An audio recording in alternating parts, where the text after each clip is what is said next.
মৰিগাঁও চহৰৰ নভেটিত animal crime কণ্ট্ৰলৰ অভিযান। কিয় মৰিগাঁও চহৰৰ নভেটিত এনিমেল ক্ৰাইম কণ্ট্ৰলে অভিযান চলালে?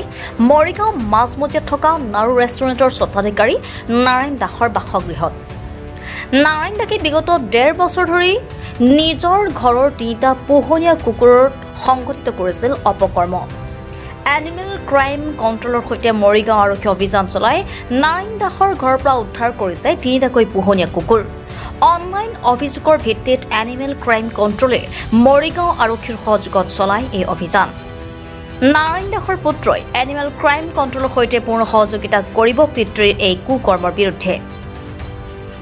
আৰু এনিমেল ক্ৰাইম কণ্ট্ৰলৰ বিষয়ববীয়াসকলে জানিবলৈ দিয়া মতে এয়াই আছিল অসমৰ প্ৰথমটো ঘটনা। একচুয়ালি আমি গম পাইছো যোৱাকালি এটো এটা অলৰেডি চলি আছিলে। দেৱাঞ্জন মুখাৰ্জী তেখেতে এটো চাই আছিলে কেছটো। 1.5 বছৰৰ পৰা এটা সেক্সুৱেলি এবিউজ 3টা কুকুৰ হৈ আছে ঘৰ মানুহৰ তাত ইয়াতে মৰিগাঁৱত। আৰু এভিডেন্স নাথাকাৰ কাৰণত এটো অকমান দেৰি হৈছিল, বাট এতিয়া এভিডেন্স পোৱা গৈছে, ভিডিঅ' পোৱা গৈছে আৰু ইমিডিয়েটলি আমাক আসাম পুলিচে হেল্প কৰিছে, ডিজিপি ছাৰে হেল্প কৰিছে আৰু Morigaon police has been very very supportive. তেওঁলোক আহিছে এতিয়া কুকুৰকেইটা আমি যিটো অৱস্থাত পাইছো তলা মাৰা ঘৰ এটাত বন্ধ কৰি থৈ গৈছে। যিজন ক্ৰিমিনেল হয়, যোনে ৰেপ কৰিছে, যোনে সেক্সুৱেলি এবিউজ কৰিছে, এইটো তেওঁক ধৰা হৈছে।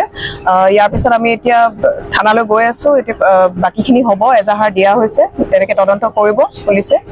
আৰু এইটো এটা এক্সাম্পল হ'ব লাগে যে all animal NGOs, animal welfare activist হয়, এনিমেল লাভাৰ্ছ হয়, উই আৰ অল টুগেডাৰ। আৰু এই বস্তুটো আমি একদমেই সহ্য নকৰিম যে কোনোবাই কাৰোবাক এটা ভইচলেছ এনিমেল এটা ঘৰৰ ভিতৰত সোমোৱাই লৈ পেলাই এনেকৈ physically abuse কৰে। এটো বস্তু we do not support and we are there to fight for this together. অভিযোগকাৰী কোন আছিল ক'ব পাৰি যদি ক'ব পৰা হয়? His নাম কি? He's asking who is the person who sent us. मैंने अपनी जिसने कंप्लेन किया था उसका नाम हम लोग पब्लिकली डिस्क्लोज नहीं कर सकते। मैं ऑफिशियल हूँ, मेरे पास ऑल इंडिया PRO के ईमेल आईडी में जो ईमेल आया था उसी ईमेल के बेसिस पे हम लोग सारे एक्शंस ले रहे हैं। हाँ, ये पुलिस डिपार्टमेंट के पास ऑलरेडी ये मेल चला गया है, ठीक है। तो इसका नाम हम लोग पब्लिकली डिस्क्लोज नहीं कर सकते due to the security and in defamation of the person. मतलब ऑनलाइन कंप्लेन करें? हाँ, ऑनलाइन मेरे पास मेल आया था, हाँ फोन भी आया था, बट डॉक्यूमेंटेशन के तौर पे हम लोग लीगल पे मतलब ईमेल भी ले लिया था।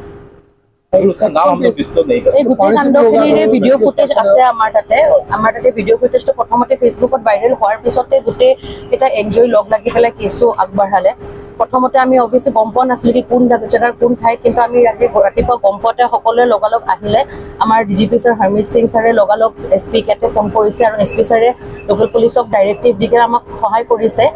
ঘৰখন এটা এনেকুৱা কাণ্ড মানুহৰ এগেইনষ্টে হওক, জন্তুৰ এগেইনষ্টে হওক, কোনো পধ্যে এইটো একচেপ্টেবল নহয়। আমি সমাজৰ মানুহ হিচাপে যদি আমি আজি মাত নুঠাওঁ, আজি এই কুকুৰৰ লগত যি হৈছে, কালি আমাৰ ঘৰৰ ভিতৰত থকা ল'ৰা ছোৱালী, আমাৰ ভাইটি ভণ্টি চবৰে লগত এইটো হোৱাৰ কমপ্লিট চান্স আছে। কোনোবা এটা মানুহ যদি জন্তুক এইখিনি কৰাৰ আগতে নাভাবিলে, তেওঁ মানুহকো নাভাবে, তেওঁ আনকি তেওঁৰ পুত্ৰ আমাৰ লগত আছে, পুত্ৰ আমাৰ লগত FIR-ত আমাৰ লগত সংগী হ'ব। আৰু তেখেতৰ ওপৰতো তেখেতে ভাইলেঞ্চ কৰিছে। তেখেতৰ ঘনীয়েক, তেখেতৰ বেলেগ ল'ৰাটো তেখেতৰ লগত নাথাকে।